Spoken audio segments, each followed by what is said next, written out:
अर्शदीप सिंह और आवेश खान की घातक गेंदबाजी के बाद साई सुदर्शन और श्रेयस अय्यर की तूफानी बल्लेबाजी के दम पर जीता टीम इंडिया ने पहला मुकाबला। नमस्कार दोस्तों, स्वागत है आपका एक बार फिर हमारे चैनल में।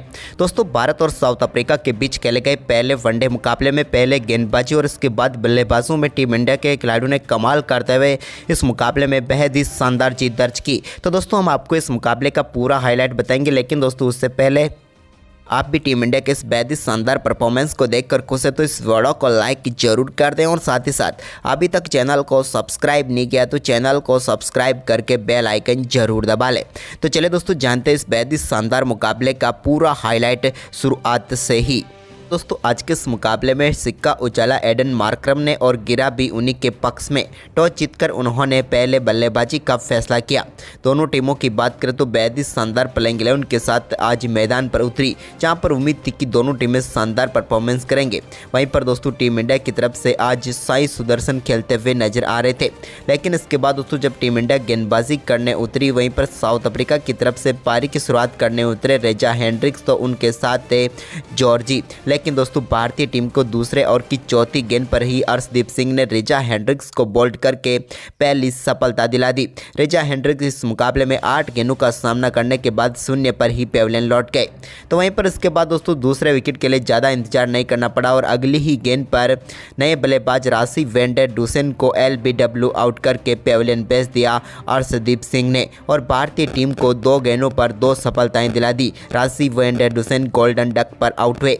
इसके बाद दोस्तों यहाँ पर टीम के लिए जॉर्जी ने कमाल की बल्लेबाजी करते हुए इस मुकाबले का पहला छक्का 5वें ओवर की पहली गेंद पर लगाया, जब उन्होंने कमाल का परफॉर्मेंस करते हुए मुकेश कुमार की गेंद को शानदार तरीके से 6 रनों के लिए बैकवर्ड पॉइंट की तरफ भेज दिया। इसके बाद दोस्तों शानदार बल्लेबाजी करते हुए काफ़ी देर से संघर्ष कर रहे एडन मार्करम ने भी 12 गेंदें खेलने के बाद 13वीं गेंद पर कवर पॉइंट की तरफ एक शानदार चौका लगाकर अपनी पारी का शानदार आगाज किया। तो वहीं पर इसके बाद उनके बल्ले से एक और शानदार चौका यहाँ पर देखने को मिला 7वें ओवर की दूसरी गेंद पर। इस बार उन्होंने कवर ड्राइव के जरिए गेंद को 4 रनों के लिए बाउंड्री लाइन के पार भेजा।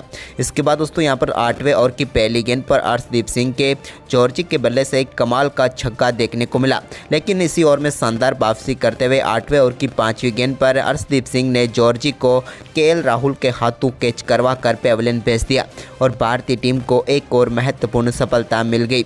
जॉर्जी की हम बात करें तो इस मुकाबले में उन्होंने 22 गेंदों पर 28 रनों की पारी खेली। इसके बाद दोस्तों नए बल्लेबाज हेनरी क्लासन क्रीज पर उतरे तो उन्होंने आते ही एक चौका जरूर लगाया स्लिप के ऊपर से। हालांकि ये भी वो किस्मत वाले ही रहे थे कि गेंद ऋतुराज गायकवाड़ के हाथों में नहीं गई और उनके ऊपर से गेंद 4 रनों के लिए निकल गई। लेकिन इसके बाद 10वें ओवर के आखिरी गेंद पर अर्शदीप सिंह ने क्लासन को बोल्ड करके एक और सफलता भारतीय टीम की झोली में डाल दी और कमाल की गेंदबाजी करते हुए उन्होंने पेविलियन भेज दिया हेनरी क्लासन को, जो कि काफ़ी आक्रामक बल्लेबाजी कर सकते थे। वो 9 गेंदों पर 6 रन बनाकर पेविलियन लौटे।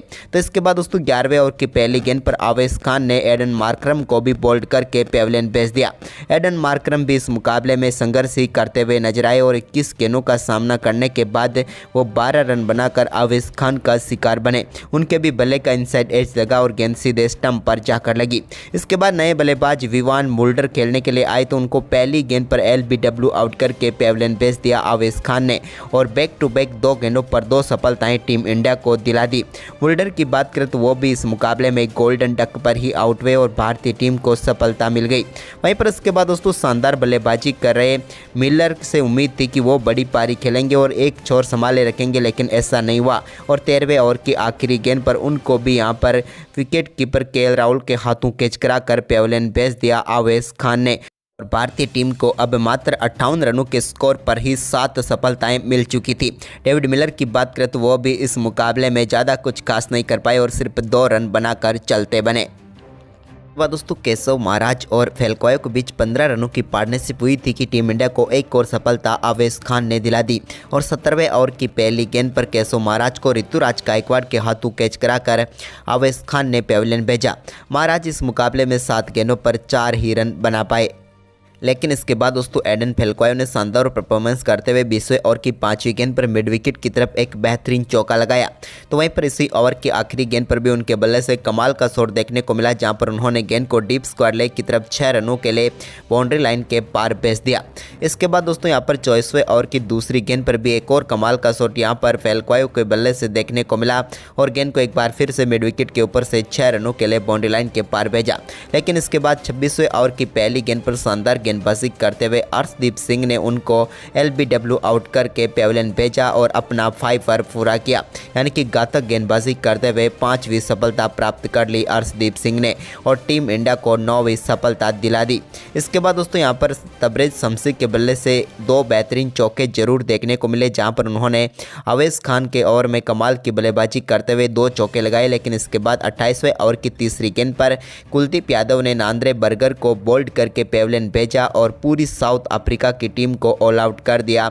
मात्र 116 रनों पर भारतीय टीम ने कोई भी बल्लेबाज ऐसा नहीं था जो अर्धशतक तक पहुंचा, या फिर कहें तो फेल्क्वायो 33 और जॉर्जे ने 28 रनों का योगदान जरूर दिया, लेकिन इसके अलावा कोई भी बल्लेबाज ज़्यादा आगे नहीं बढ़ पाया। टीम इंडिया की तरफ से अर्शदीप सिंह ने 5, अवैस खान ने 4 और कुलदीप यादव ने 1 सफलता प्राप्त की। वहीं पर दोस्तों इस लक्ष्य का पीछा करने उतरी टीम इंडिया की शुरुआत करने उतरे ऋतुराज गायकवाड़, तो उनके साथ थे साई सुदर्शन। लेकिन पहले ओवर की तीसरी गेंद पर एक बेहतरीन कवर ड्राइव के जरिए पारी का बेहतरीन आगाज कर दिया साई सुदर्शन ने, तो यहाँ पर उनके बल्ले से कमाल का चौका देखने को मिला। तो इसके बाद दोस्तों दूसरे ओवर की दूसरी गेंद पर जो कि फ्री हिट थी, इस पर कमाल की बल्लेबाजी करते हुए ऋतुराज गायकवाड़ ने भी लॉन्ग ऑफ के ऊपर से एक शानदार चौका लगाकर उन्होंने भी अपनी पारी का शानदार आगाज किया। इसके बाद दोस्तों साई सुदर्शन की शानदार बल्लेबाजी जारी रही और तीसरे ओवर की पहली गेंद पर उनके बल्ले से एक और शानदार चौका पॉइंट की तरफ देखने को मिला, जब उन्होंने गेंद को शानदार तरीके से बाउंड्री लाइन के पार भेज दिया। तो इसके बाद उनकी शानदार बल्लेबाजी में एक और चौका जुड़ा, जब उन्होंने चौथे ओवर की दूसरी गेंद पर भी कमाल की बल्लेबाजी करते हुए एक्स्ट्रा कवर की तरफ गेंद को एक बार फिर से बाउंड्री लाइन के पार भेजा और एक और बेहतरीन चौका जड़ दिया। अब भारतीय टीम की शुरुआत शानदार हो चुकी थी, लेकिन तभी दोस्तों चौथे ओवर की चौथी गेंद पर वियान मोल्डर की एक शानदार गेंद पर पूरी तरह से चुक गए ऋतुराज गायकवाड़ और गेंद सीधे स्टंप पर जाकर लग रही थी, यानी कि LBW आउट होकर ऋतुराज गायकवाड़ पेविलियन लौटे, जिन्होंने 10 गेंदों पर 5 रन बनाए। तो इसके बाद दोस्तों चौथे ओवर की 5वीं गेंद पर श्रेयस अय्यर क्रीज पर उतरे, तो उन्होंने आते ही पहली गेंद पर एक स्ट्रेट ड्राइव के जरिए चौके के साथ अपनी पारी का शानदार आगाज कर दिया और टीम इंडिया के लिए उन्होंने भी अपनी पारी का शानदार आगाज किया। इसके बाद दोस्तों 7वें ओवर की चौथी गेंद पर नांद्रे बर्गर की गेंद पर श्रेयस अय्यर के बल्ले से एक और कमाल का शॉट देखने को मिला। हालांकि टॉप पेज लगा था, लेकिन गेंद सीधे बाउंड्री लाइन के पार गई 4 रनों के लिए और भाग्यशाली चौका यहां पर श्रेयस अय्यर को मिला।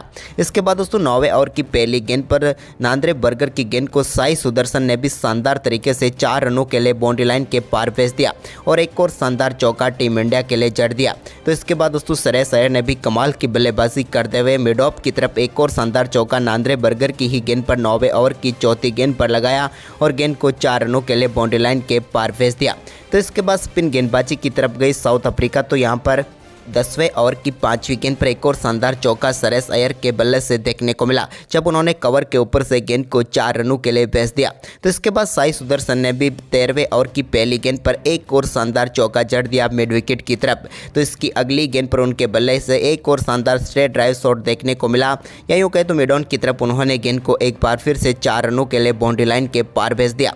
इसके बाद दोस्तों 14वें ओवर की चौथी गेंद पर केशव महाराज की गेंद पर एक और शानदार शॉट देखने को मिला, यहाँ पर श्रेयस अय्यर के बल्ले से, और उन्होंने एक बार फिर से गेंद को 4 रनों के लिए बाउंड्री लाइन के पार भेजा। इसके बाद दोस्तों शानदार बल्लेबाजी जारी रही यहाँ पर साई सुदर्शन की, और उन्होंने तबरेज शमसी की गेंद पर एक बेहतरीन स्वीप शॉट के जरिए गेंद को 4 रनों के लिए भेज दिया और एक और चौका जड़ दिया। इसके बाद दोस्तों यहाँ पर 16वां ओवर डालने आए एडन फेल्क्वायो की पहली गेंद पर कमाल का चौका साई सुदर्शन के बल्ले से देखने को मिला।